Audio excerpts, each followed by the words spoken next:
Well, every time the women's national soccer team wins a World Cup or an Olympic gold medal, we're here reminding you they also play in a professional soccer league, and you can see them on a regular basis. Goalkeeper Michelle Betos of Reign FC in the house tonight. Thanks so much for joining us. Thank you for having me. 3 weeks from tonight, they host Chicago at Cheney Stadium in Tacoma. The return of Megan Rapinoe and Allie Long, victorious today with the U.S. women's national team in the Women's World Cup. First off, let's start with Pino. Her performance, winning the Golden Boot as well. What's your reaction? I mean, it's been incredible. You know, I think as a group, we're just so proud of her. You know, I think the world sees everything she's done, but we see it every day in practice. You know, she's worked so hard for so many years for this. And, you know, sometimes people become an overnight success, but it's never really overnight, you know. And so it's just been a combination of awe and just pride. You know, we're just so proud of her. You know, you touched on it a little bit, having been around her with the Reign FC. What should people know about what kind of competitor and person she is as a teammate and also off the field as well?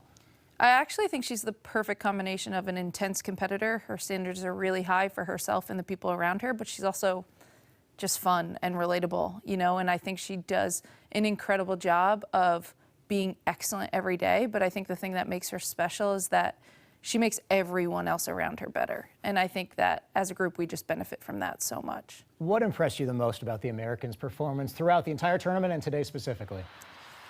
A couple things. I mean, I think that they're just complete dominance. You know, even the games that were close, I personally just never felt like they were going to lose. You know, and I think none of them even doubted that for a second. And I think that speaks to who they are and what that group is about, you know, and what they've been about for a long time. And I think also just the amount of pressure individually and collectively that they've taken on. You know, it's not easy to be the favorite. It's not easy to take on everything they have. And I think they handled it very well. I think they were incredible role models, and then they just performed. You know, I think it's a lot to talk and to handle things well, but then to just come through with a win like that and, you know, do everything they set out to do, it's pretty impressive. Yeah, to be the best, you got to beat the best, and going all the way to the quarterfinal match against France, who they were also favored to win the Women's World Cup as well. As a goalkeeper, personally, how impressive was Alyssa Naeher's performance and some of the saves that she made, including that big save against England in the semis?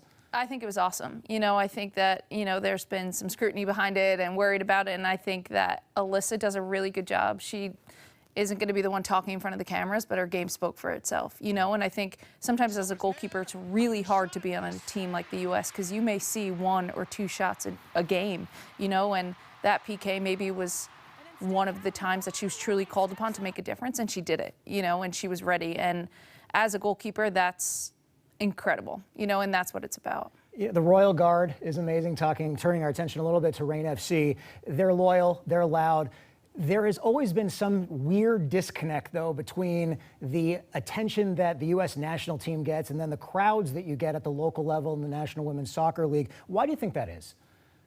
You know, I don't have an answer yet. You know, I think the Royal Guard is amazing, and I think that they've grown. So I think that's where we really want to put our attention. But maybe people don't realize that those people playing on that stage are available every week, you know, and I think in our training sessions, you know, we have 8 people that were just at the World Cup, and we probably have 8 to 10 more who could be at another World Cup or, you know, maybe playing for another nation or something like that. So I don't know, maybe people don't realize how accessible that talent is week in and week out. What expectations do you have then this time around? I mean, we've seen the boost in attendance after World Cups, after Olympics in the past. The women's national team winning their 2nd straight World Cup this time around. You expecting a boost down in Tacoma at Cheney Stadium for that July 28th match? And then, of course, you have 7 matches coming down the stretch the rest of the season at Cheney. Yeah, I think we do. I mean, I think that, first of all, Tacoma's really welcomed us, and I think the crowds have been awesome. The atmosphere is awesome, and I think now having Pino and Allie come back, and also Jody and Celia